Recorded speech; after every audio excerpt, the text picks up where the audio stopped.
This is the last big job in our colonial history. The issue is not whether we have democracy or not. The issue is how to maintain Hong Kong as a merchant city. They are billionaires by any standard in any currency. Democracy. It's not going to be a wall that can protect us from Beijing. The central aspect of the governor's policy is entirely self-destructive. Is it all worth it?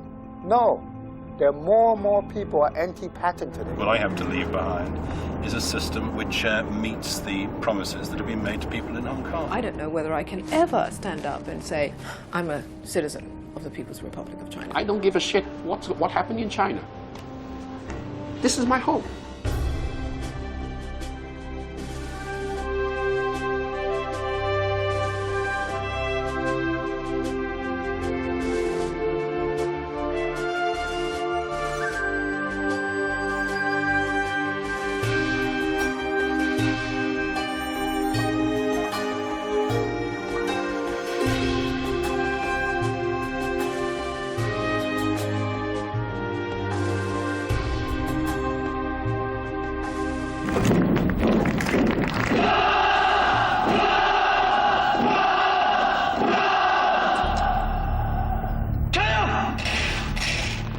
It is 18 months before the handover. Across the border in China, the People's Liberation Army struts its stuff for the benefit of a visiting delegation from Hong Kong. Not entirely reassuring when Beijing has just warned its future subjects against the perils of democracy and freedom.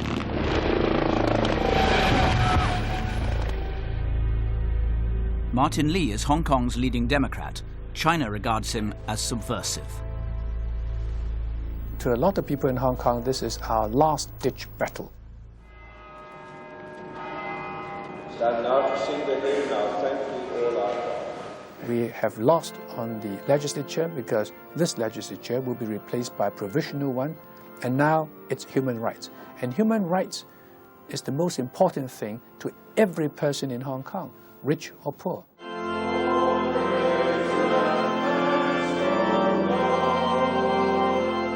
Nobody wants to remain in Hong Kong if his or her freedom is to be deprived.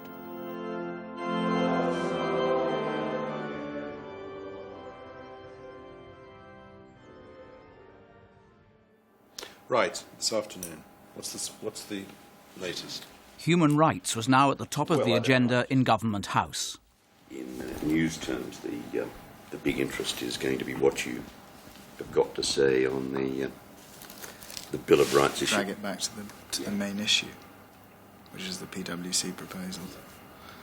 Well, and China's intention. The main issue is, are the people of Hong Kong confident that their way of life, that their civil liberties are secure after 1997? Yeah. That's the main point. You know what the answer is? The Chinese foreign minister has just launched an assault on Western values. Nobody now can seriously believe that the argument has been about whether or not we somehow broke the joint declaration and the basic law and the understandings and agreements between the two sides. Nobody really believes that. The argument was put very clearly the other day by Mr. Chen Chi-chen, who said Hong Kong shouldn't be about aping Western democracy. But the joint declaration is about establishing democracy in Hong Kong. That's what China signed up to, the development of representative government. So don't let's have any more pretense that somehow the argument's been about the triple violations. The only violations that there may be will be from the Chinese side, and I hope they don't happen. China's threat to roll back Hong Kong's freedoms even worried Beijing's apologists. I hope the Chinese officials realize that Hong Kong is a very important place for China. They can't come in and tell Hong Kong what to do. We did nothing wrong with the Bill of Rights. I think the Hong Kong people doesn't want them to screw around with Bill of Rights. For once, anxiety about China's intentions united the British colony, prompting Beijing's foremost political ally to confront his patrons directly, though in secret. I stood my ground and I told my friends in Beijing that we believe it's a violation of basic law to ask the Standing Committee of the Chinese National People's Congress to, replace existing laws in Hong Kong with whatever they feel acceptable.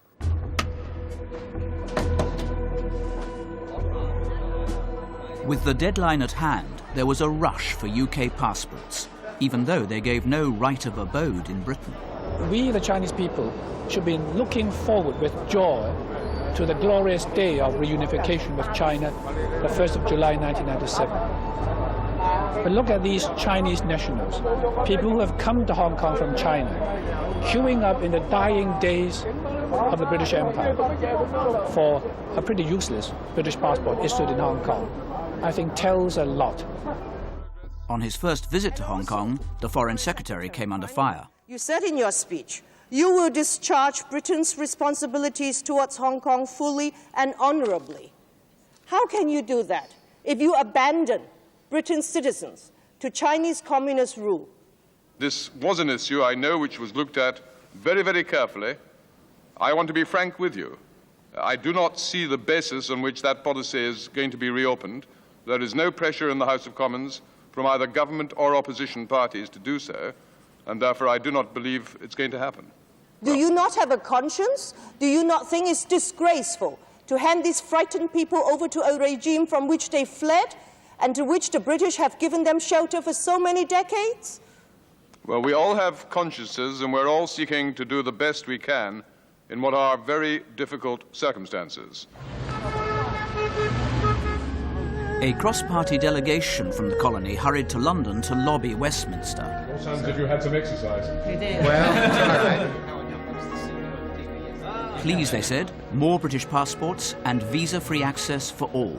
They were heard in sympathy by some, but got nowhere where it mattered. Home Secretary, could he use his flexibility on the number 225,000? And flatly yesterday we got answer is no. We did not expect the meeting with the Home Secretary to be particularly positive or pleasant, but we didn't expect ourselves to be so absolutely right about our expectations. He basically said no, no, no, no, no to all our questions, except the last one, which was yes, I refuse. I could see no reason for change. I tried to deal with all the arguments on their merits as I saw them. I listened very carefully to the arguments that were put. I was always open to persuasion. The governor was at one with the delegation, and he was not about to take no for an answer. I think there will be a very, very nasty anti-British backlash in Hong Kong if we lose. And I think it will make governing Hong Kong a lot more difficult. I think it will also mean that we leave behind us a pretty nasty taste in people's mouths. The Prime Minister was alerted, and just before this, his farewell visit to Hong Kong, Major persuaded the Home Secretary to yield and to grant visa-free access to Britain after all. Patten had got his way. I think you always have to be prepared to listen to arguments. You have to be prepared to be persuaded.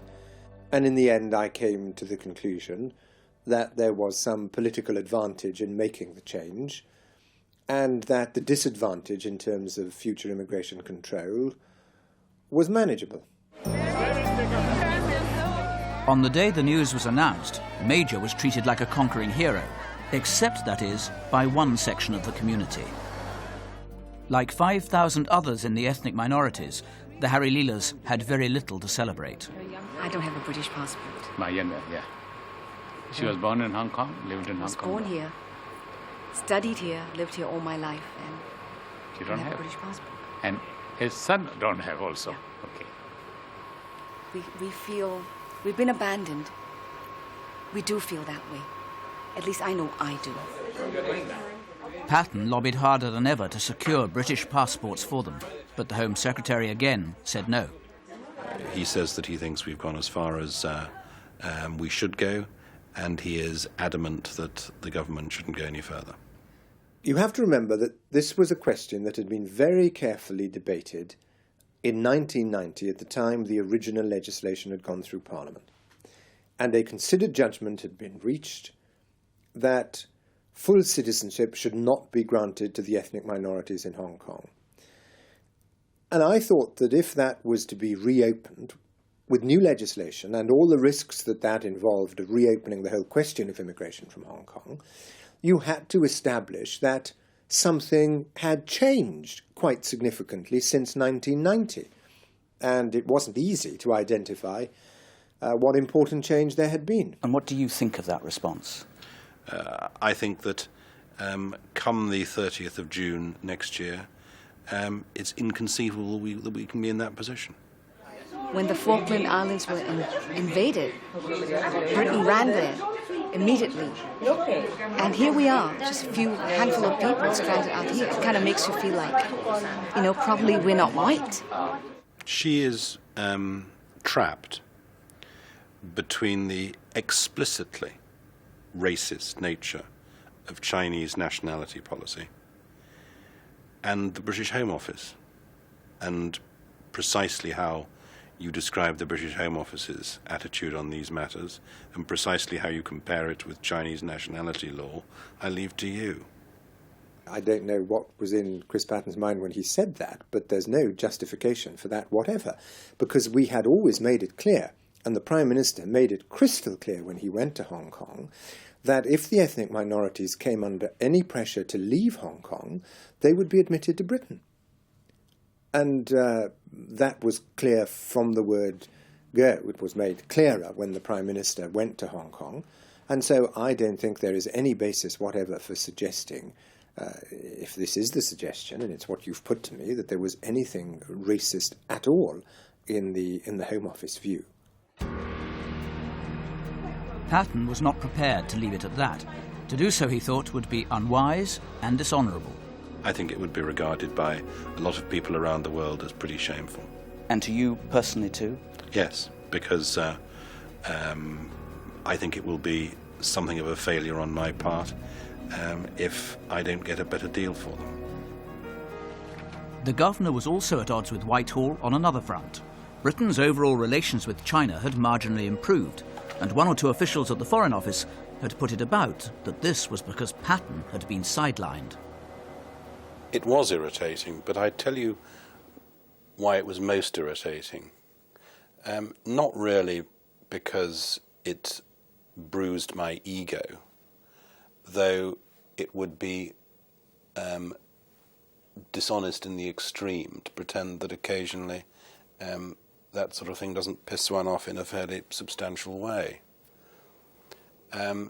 It was irritating because there was a really good story for Hong Kong to tell, and quite an important story, which got completely screwed up.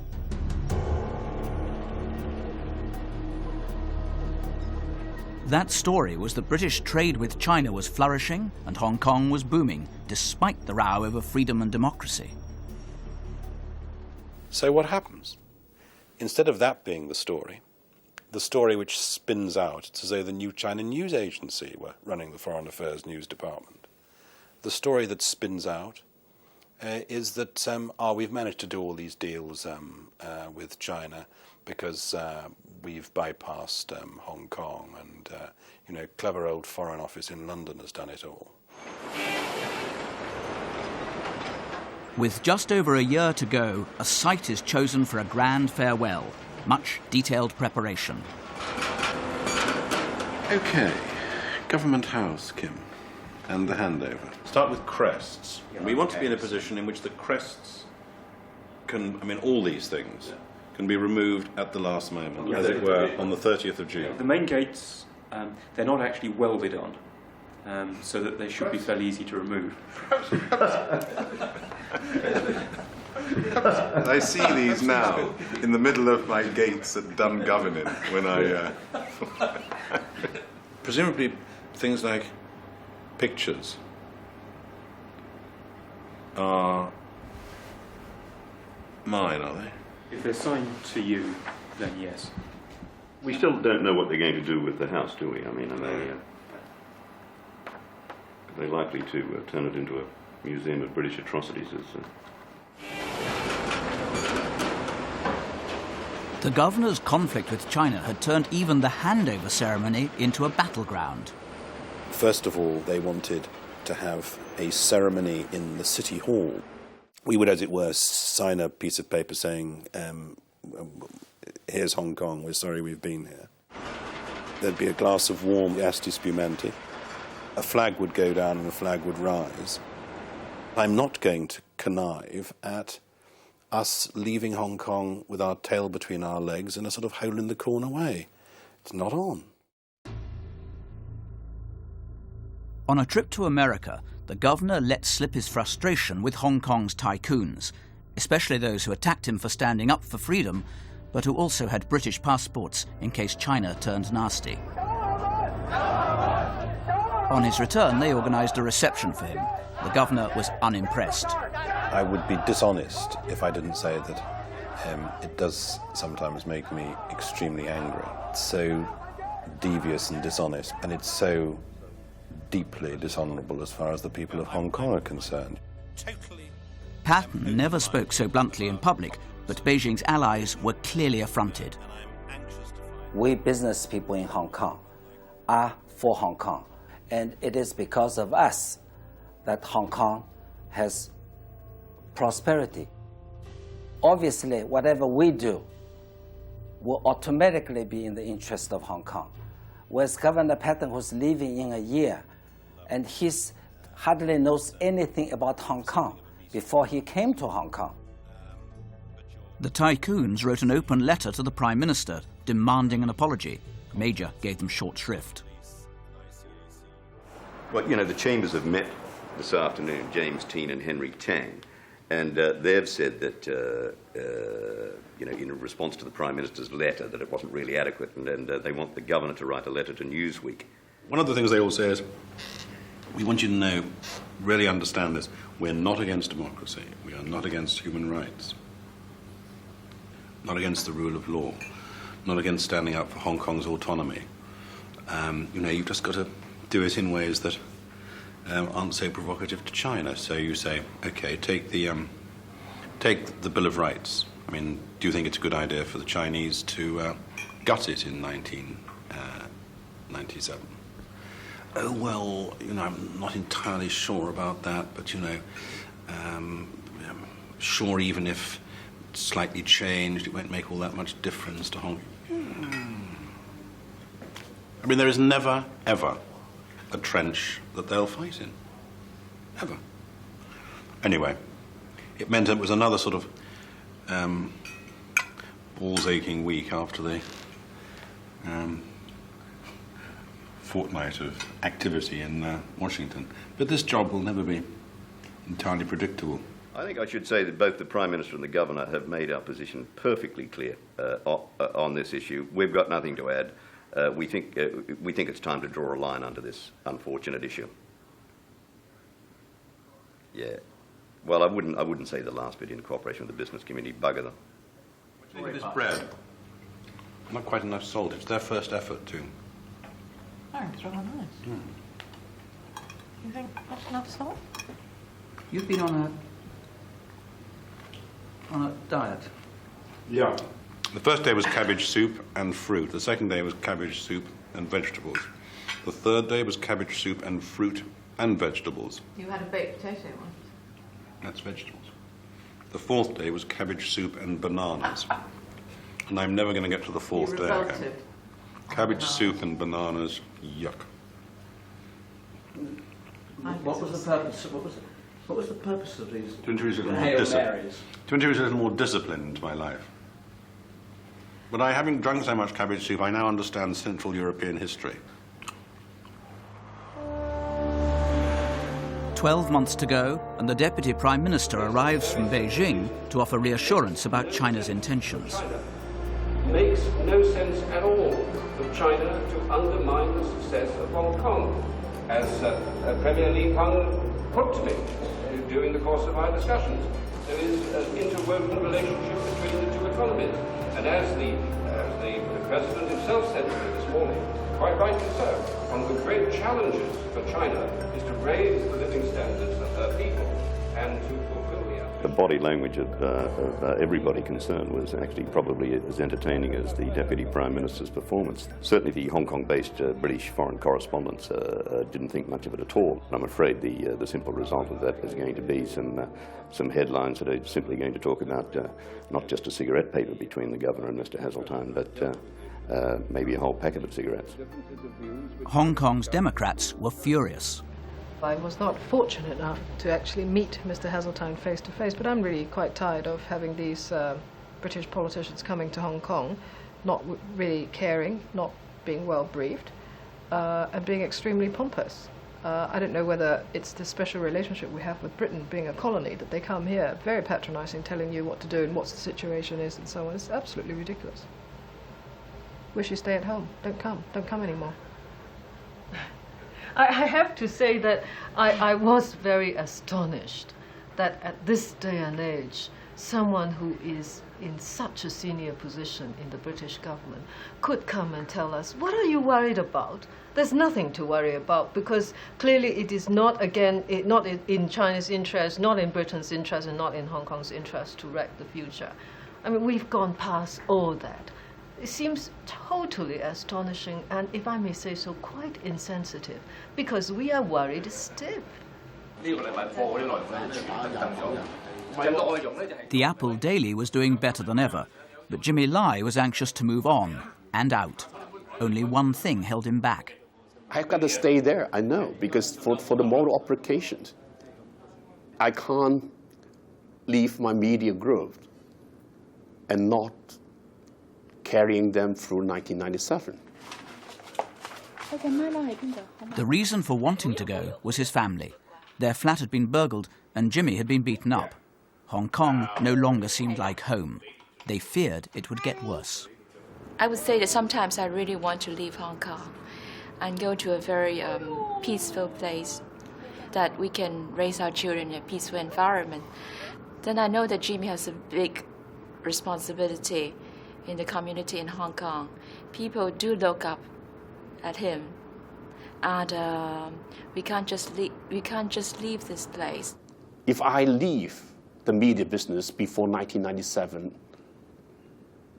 and let the people run it, and I just go away and stay away from the heat, I don't think I can raise my head and walk tall again in my life. As a rich man, I don't just want to leave money to my kids. I want to leave some dignity, and I got to show it.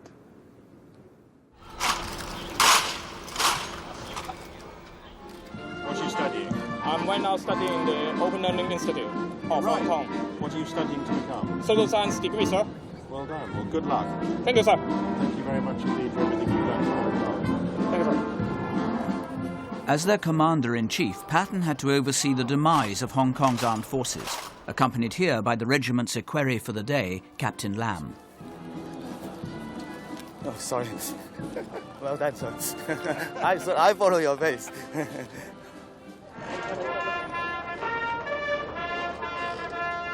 Each time you go and to another disbandment parade or another closure, then it's sad. And it's sad every day. There's always a slight prickling behind the eyes when you see a Union Jack come down at last post. For the commander of the Hong Kong garrison, there was another regret, and it was a matter of honour. I think we should have given them a proper British passport because they have served the Crown loyally, and they are in a different category to all the other uniformed personnel here in Hong Kong. You serve in the police force, the fire service, the civil service, the law courts, anywhere else you like, then you still have a job here post-1997. At the end, we've been rather mean-spirited in not giving them unequivocally a passport in recognition of their service. I think that's a great shame. That feeling was shared by his officers and men, including Captain Lam. I have a long service in the army, and I never regret that I joined the army. But unfortunately, I can't serve any longer. So really, I have a terrible feeling inside. I would say, really, every serviceman, because we really serve the British Army, we serve the Queen, we take allegiance to the Queen while we join the service. To me, I was saying everybody should have a passport. Like today, I'm sure inside the heart of most of the servicemen or ex-servicemen, this is a sad occasion.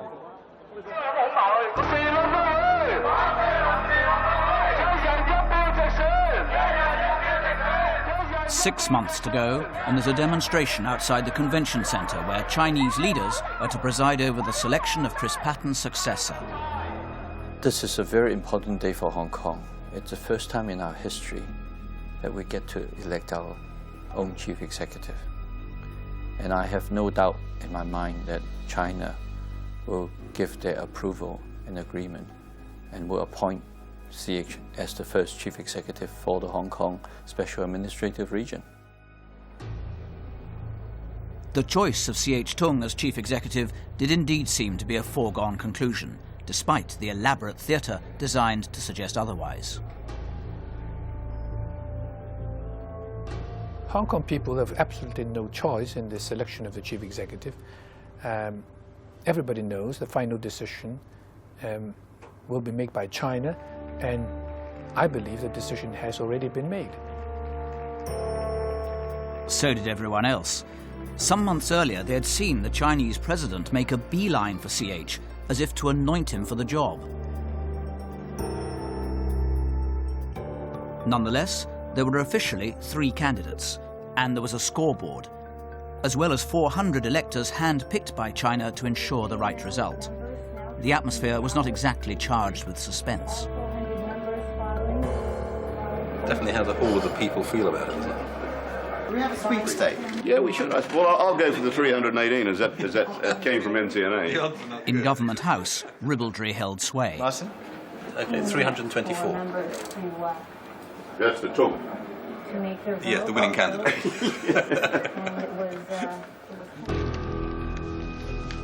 At the convention centre, the ritual went on and on and on, certainty in slow motion. There was only one real question. Who's coming second? They keep chopping and changing. I think T.L. Young. Eventually, they needed another scoreboard for CH. Even Beijing saw the joke. I'm not too worried about the actual outcome. I'm fairly convinced that CH at this stage will win it. Stop it now. Stop the clock. At last, the result. The NCNA with 3 out. The NCNA with 3 out. I mean, they do that, just to show that the thing isn't rigged, basically. The new chief executive was a shipping magnate with a reputation for integrity, deeply conservative, old-fashioned, and loyal to Beijing. I think he has really an outdated view about what he can do to the political culture in Hong Kong. He really thinks that democracy is bad for Hong Kong. He really thinks that the government should not be so open. He really thinks that demonstrations should not be allowed to run free. Within weeks, China set up the Provisional Legislature, the rubber stamp for Beijing that Patten had once thought would never really be established. Among others, Alan Lee had no qualms about signing on. What do you mean, exile? You must be joking. 15 months earlier, he'd been proud to win after a free vote. His selection to this body was by a committee appointed by Beijing. This is more of a government in waiting. We're getting our work started. Whenever there's such a major transition, some overlap is quite understandable. And also, we're working for the interest of Hong Kong people anyway, so I don't see any conflict of interest either. China now had in place precisely what was required to ensure that Hong Kong could be indirectly or even directly controlled from Beijing. We've read in recent days about the cloning of Scottish sheep. We now see that it's possible to clone Chinese political institutions.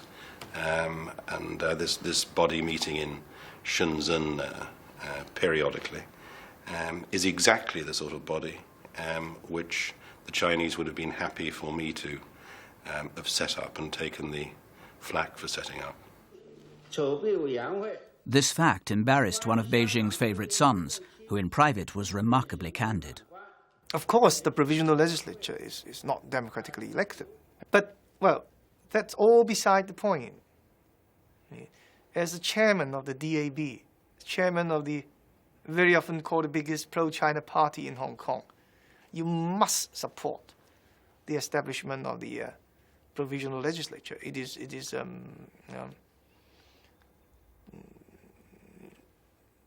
matter of loyalty. It is not a question of your interest or your preference. So I have to do it. I mean, it is not only myself, but the whole party as well. You have to do it, but personally, if you were a free man, you wouldn't do it. Well, that would be a very negative way of putting it. All right.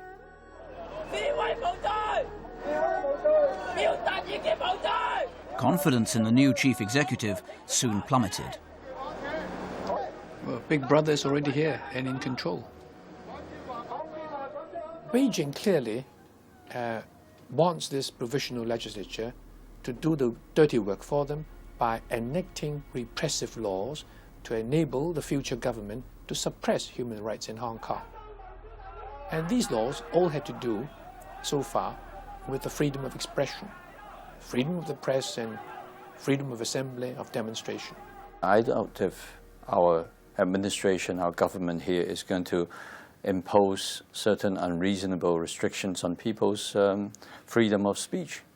But I'm sure that Hong Kong people will realize that that is not a role that we Hong Kong would aspire to, because we're not really a political society. Okay, go. All right. We've got a very sort of simple plan here, a model here, just to try to help you to see it in context and just to help further. The blueprint for the farewell ceremony was now in place. If you look on stage, you can see one person there. But the governor's mind was elsewhere. Frankly, I'm counting the days because there isn't very much I can do now to change or fix the agenda. There's not much reassurance I can give about the future. I find myself giving endless interviews in which I'm asked what I think is going to happen in Hong Kong. And I find myself repeating the same, parrot-like, repeating the same formulae. So I shall now be pleased when it's the end of June.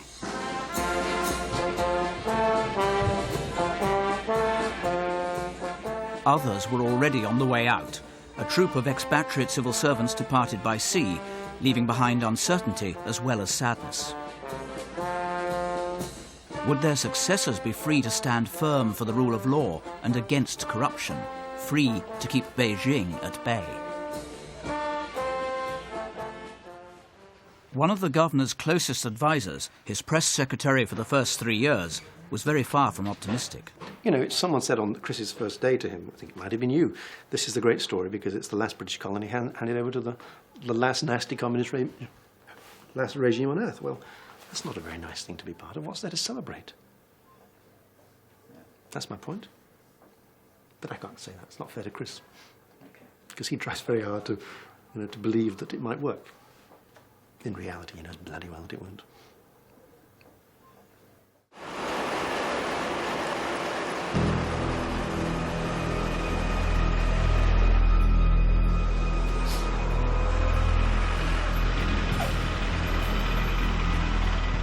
The advance guard of the People's Liberation Army arrives to prepare for the takeover of the Hong Kong garrison. The British are not without qualms. They are a conscript force of 3 million, with the largest standing army in the world. And I actually can empathise with the problems that the future garrison commander will face here. Because, for instance, his soldiers coming here, his private soldiers coming here, are paid enough a month to buy 1 beer a month in 1 chai. Their total salary? Their total salary, yes. 40 yuan. The general worried about PLA discipline. I think it's one of the greatest dangers to the future would be to have a PLA garrison here which was isolated from the realities of life here without any context. Because isolation leads to misunderstanding, and because the PLA has a bad reputation in mainland China for abusing the civilian population and being above the law when it does so. Confidence was fragile and easy to shatter. It nearly happened when it was reported that 50,000 British passports given in secret to key individuals to persuade them to stay on would not give them protection against China after the handover. Patten hurried into Legco to steady their nerve. What I hope has been said at every stage is that a passport acquired under the British nationality scheme is the same as the passport that I've got. And it gives you the same entitlements in Hong Kong as in Papua New Guinea or Panama City or Patagonia. Anywhere you have the right to full consular protection unless there is evidence, satisfactory evidence of dual nationality. And that was the rub. At Britain's embryo consulate, they knew that China was unlikely to recognise those passports. If we turn up to a Chinese jail in which a holder of a British citizen passport is languishing, and we say, we demand access to this person, we demand to be able to help him, he is a British citizen. If the Chinese say he is also a Chinese citizen, then you have a problem. The reality is, isn't it, that if the Chinese say, sorry, you can't see the guy, we know he's Chinese, he's not British, you haven't got a hope in hell of seeing him. If it comes to that, that's pretty much where you are. We don't want to go reminding the people of Hong Kong about that. And we certainly don't want to give the impression that that's the end of the game. Because whether the guy's a dual national in our eyes, whether the guy's only Chinese in their eyes, or whatever, if the person is in distress, we'll do our damnedest to help him. There was some good news, however. After long months of lobbying at Westminster, Patten finally won his battle with the Home Secretary to secure passports for the ethnic minorities. Hi, girls. Howard, once again outnumbered and outgunned, had decided to back down. It became clear that the legislation could be self-contained. It was clear that it wouldn't be used as an excuse to reopen the whole issue, that we could deal with that issue on its own, so the risks which had previously deterred me were pretty well eliminated. I'm delighted that the Home Secretary changed his mind. It shows what a broad-minded chap he is. Maybe he listened even more intently to the arguments that I put to him in January. I remember him saying very flatteringly at the time that he thought I'd been even more eloquent than normal. The Harry Leelers knew at last that none of them would be stateless when Britain left. We're worried about our grandchildren. They are young. After us, what will happen to them? And now at least we know they belong to some place. They will have no problem with their life here. We belong. We actually do belong somewhere. We're not stateless anymore. I think the credit, if you don't mind my saying, go to Chris Patten. He worked very, very hard, very sincerely. I think his credit is due to him. We couldn't have done it. The governor occasionally allowed himself a touch of D-mob happiness. Edward? Yeah. American tourist in Cambridge. Goes up to elderly, distinguished-looking gentleman and says, could you please tell me where King's College is at? So the chap stops and says, I might consider telling you if you only understood that you can never finish a sentence with a preposition. So the tourist says, I'm so sorry. She says, could you tell me where King's College is at, arsehole? Okay, all right. Christine Lowe decided to set up a new political party, fighting on for democracy. I'm now in full-time politics. I ran for an election. I'm going to go into the political wilderness, so to speak, for a year, but still planning to come back, fight another election. 2 years before, she'd been preparing for China to phase her out after the handover. She was no longer willing to quit. I'm not going to be phased out. Nobody's going to phase me out. And I'm going to make sure that I'm not going to be phased out. A similar mood infected the annual memorial for the victims of Tiananmen Square, less than 1 month before the handover. I still don't think that the chances of my being thrown into prison are high at all. Although I obviously cannot rule out that possibility altogether. So we are staying on and fight on. But we are prepared for the worst, although we are hoping for the best. Of course, my wife and son are worried about what may happen to me. But there are times when people must decide and make a choice between the community or their own families.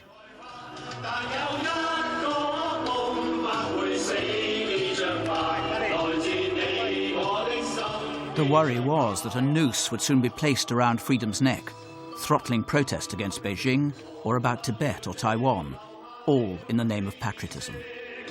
All these things before were just normal expressions of opinion, and now suddenly they take on a tinge of being acts of disloyalty, or even acts against the state, something on the verge of being treasonable. I now feel that the very strong central Chinese government can interfere with my life any minute if it wishes. And this is frightening. And I don't know when it will choose to interfere. I only know that if it chooses to interfere, I shall have very little power to protect myself. Even China's most loyal advocates had private fears. Well, I think I'm aware that there are bound to be difficulties, conflicts. But because, we all know the Chinese leaders, they have a rather different mindset than people in Hong Kong. They have rather different views of things like press freedom, civil liberties. Right? So I think it is fair to say that even though when you hear a Chinese leader, a Chinese official, promising with all his sincerity that there is going to be, for example, press freedom will be protected in Hong Kong after the handover, you simply can't be sure. I was criticised for having this on the wall the other day. Only days to go, a time for judgments. I think history will say this of Chris Patten. He has consistently taken a stand on Hong Kong whenever Beijing leaders utter threats on Hong Kong. And so by standing up for Hong Kong, he has been able to strengthen the will of the Hong Kong people, so they are no longer so frightened about Beijing.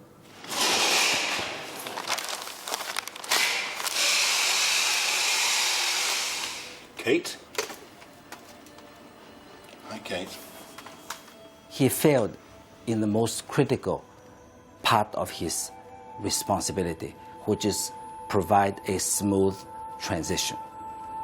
And this he failed absolutely clear.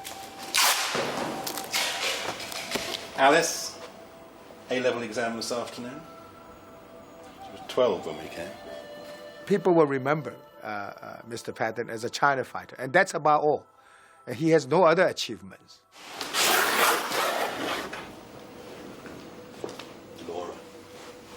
Laura, whose short skirt wowed Hong Kong. On reflection, though, even Patten's fiercest critics found redeeming features in his governorship.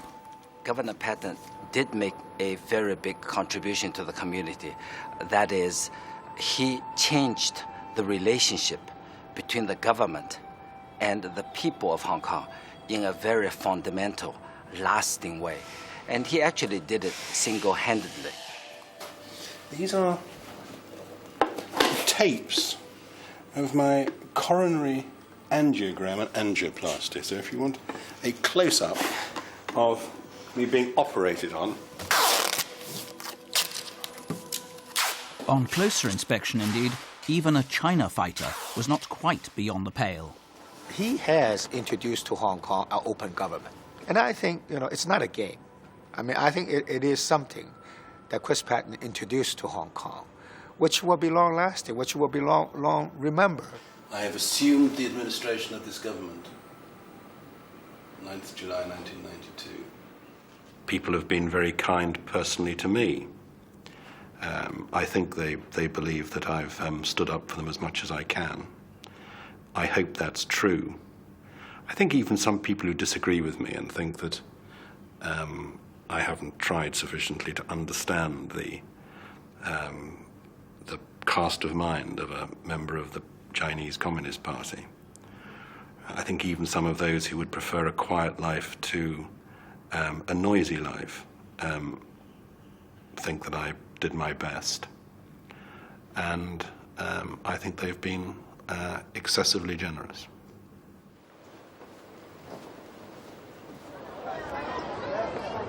In the week of his departure, the polls showed Patten to be more popular than ever, 80% support. The tycoons were unmoved. I wouldn't say he's very popular, because I certainly don't get that feeling. Certainly in the circle I get in touch with, I don't think that he's popular at all. Normally when you go to an airport to say goodbye to your friends, you feel you want to cry a little, hug a little, but certainly I don't feel that is happening inside us. I'll be glad to see him go, yes. Very much so, because I think then we can get on with our own lives from here on.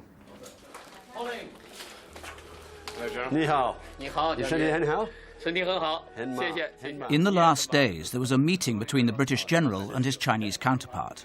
I saw you on CCTV. Did you? Yes. Despite the banter, the atmosphere was icy. Our last troops will have left by 1800 hours. Our guards can take their positions as from 0 hour on 1st July. The Chinese had insisted on dispatching extra troops into Hong Kong before the handover. They threatened that if Britain did not consent, they'd be sent across the border in any case. And also, at 0 hour on 1st July, our national flag will be raised, and also we, on our part, will have a flag-raising ceremony as from the first stroke. There had been a compromise, but the British side remained suspicious and aggrieved by the Chinese behaviour. Essentially, I can understand that you wish to raise your flag at midnight, but we at the same time would wish to march out of the gate at midnight when our responsibility ceases. I think that with spirit of cooperation it should be possible to devise some format that allows both those things to happen simultaneously. 我想我们应该以合作的精神，可以安排一个能够。有冇漏嘢？ Government House acquired the feel of a theatre when a production has closed down. The stage is still there, but the set has been dismantled and the company is moving on. The bags. Oh, the bags, isn't that? But I thought we were going to put clothes in. Right. Well, I'll talk to him. Anything you want? Well, just endless farewells. Lunches, teas, dinners, till we feel we're just stuffed. But also, I've been saying goodbye to a lot of my organisations. So that's been sad as well. It's just too much emotion, really. I found on the desk a letter from me in 1979. It must have been just after Alice was born. Oh. Enough to make me weep. The nicest things are when people actually say that we're nice people. Oh dear. Oh.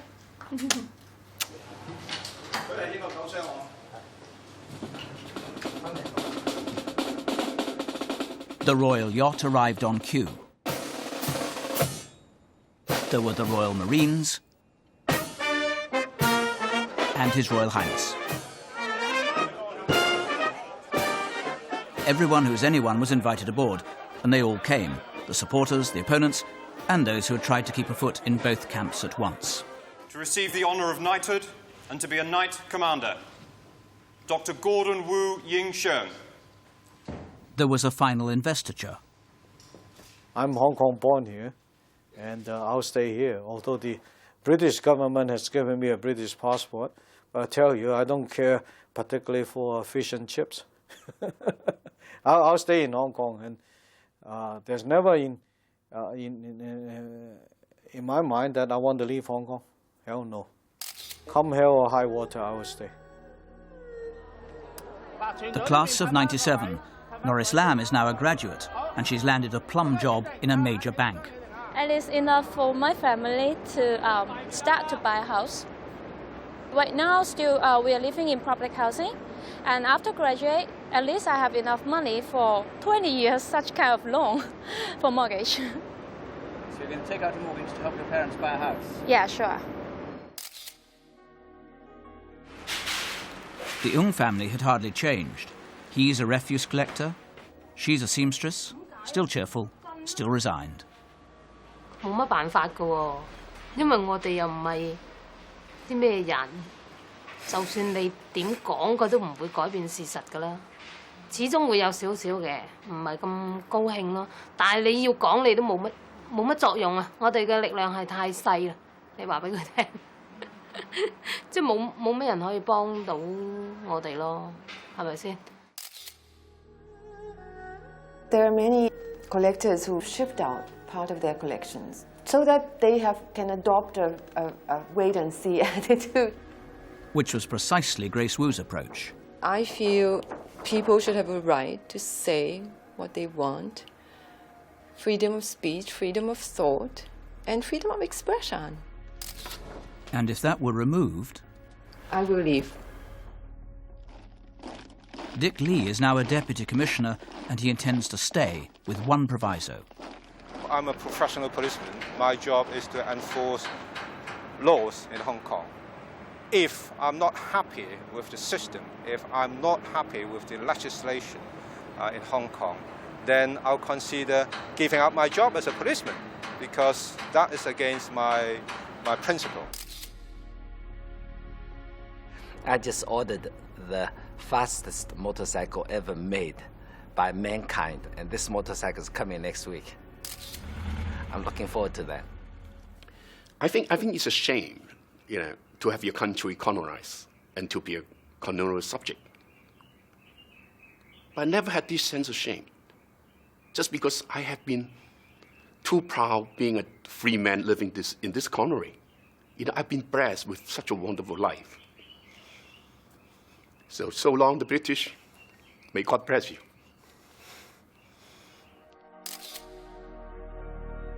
In accordance with the standing orders of the Legislative Council, I now adjourn the Council sine die. The last governor's critics had warned that his confrontation with Beijing would ruin Hong Kong. In fact, Britain's last significant colony was flourishing, lively, open, and self-confident, a legacy to cherish, not destroy.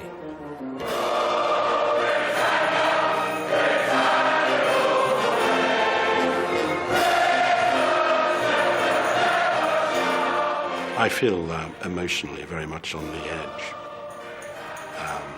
and I suppose that's inevitable. Leaving a job which it's been a privilege to do, leaving a job which is invested with so much responsibility for people's well-being, leaving a job which is, I guess, imbued with so much symbolism and so many questions about honor and disgrace. So I feel exhausted by that. I feel as I've been through the emotional wringer already, and I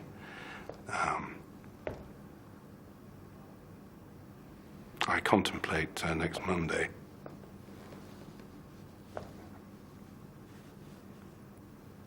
With some concern.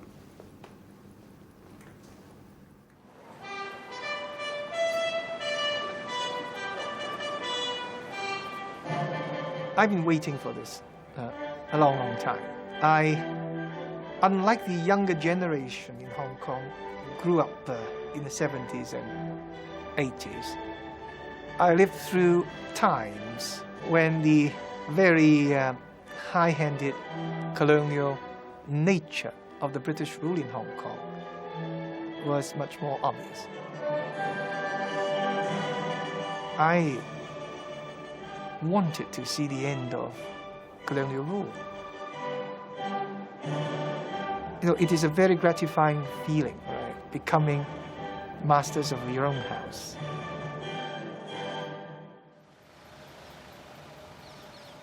Government House, the final day. They'll all walk forward and they'll do a crossover of individually shaking hands. Sorry, how late can Mrs. Patten's luggage go? Within reason, whenever. There's no rush on it, as long as we can tell them. There's no rush on it.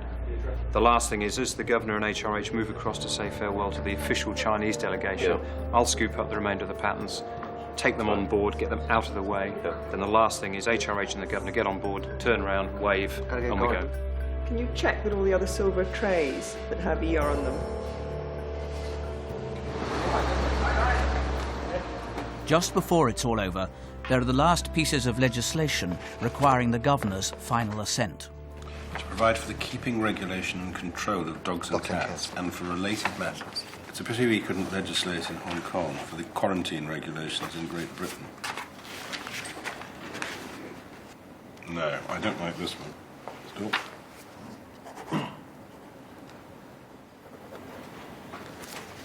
And then, suddenly, it's over. Yep, I think that's the last bit of government. The rest is saying goodbye.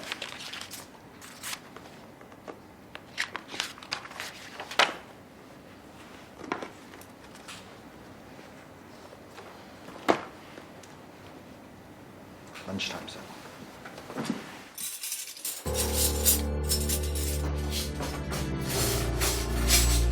Dad's got one. I can't see, yeah. He has though. I know, imagine. Imagine that. Sorry, mate. Who are you? You can't come in.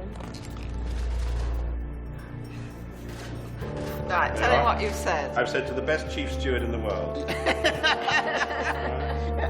Elspeth, is she wanting both to go on the boat? When's she wearing? Is she not wearing this for being No, here? she's changing twice. I have relinquished the administration of this government. God save the Queen.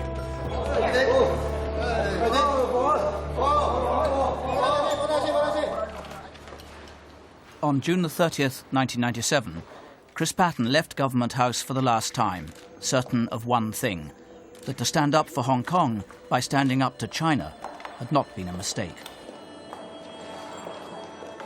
What I very much hope is that the experience we've had over the last 5 years won't be simply forgotten. I hope that the waters won't just close within nanoseconds, as though we hadn't made some rather important points.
have a sense, and it's sort of vainglorious to say it, I know, but I have a sense that people think I did my best.